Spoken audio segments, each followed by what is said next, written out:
My name is John Vianney Nsimbe. I am a sports journalist. I work at the Observer newspaper and NBS SPORT. I'm clearly invested in the 2026 World Cup, this being one of the many that I've watched, that I'm going to watch, of the many that I've watched before, because my first World Cup was the 1990 World Cup when I was a very, very little boy. So the World Cup has been quite a fascination for me. I've grown up supporting Italy. Unfortunately, this time Italy is not at the World Cup, like has been the case for the past two World Cups. So I am going to lean more towards Morocco and the other African countries, of course, Senegal as well.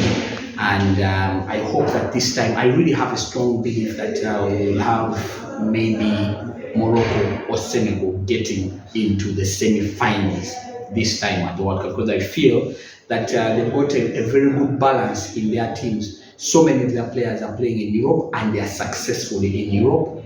And I feel that because of that feel and touch of playing in Europe and being successful, and not just being successful as bystanders, but also being mainstays in their teams, I feel that Morocco has a very good chance, even Senegal, of going very, very far the 2026 World Cup in the USA, Mexico, and Canada. We saw you.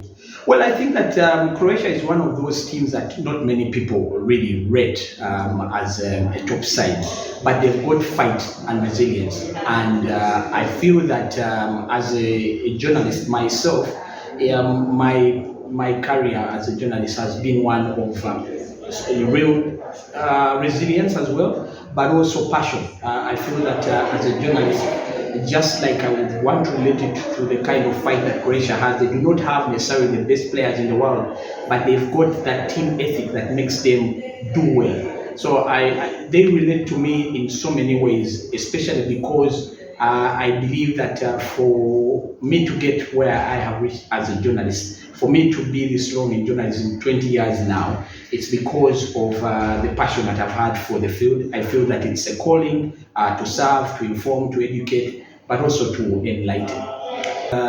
Shifa, and that is, you've got to love what you do.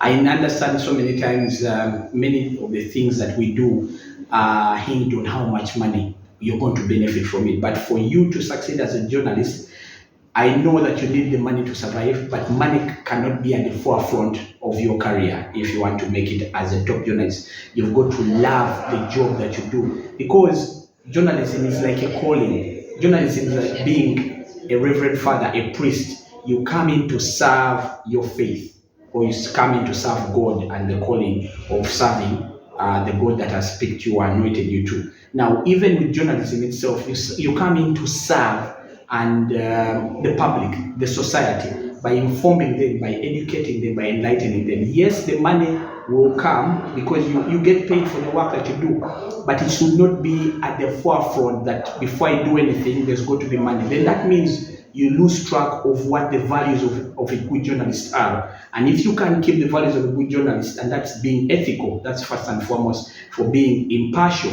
and also for being balanced. If you do that, then that means there's no way you can be taken up by the money, but you'll be taken up by doing the truth, by doing the right thing. And that's the only major advice that I can give you, Shifa. Thank you so much. I appreciate it.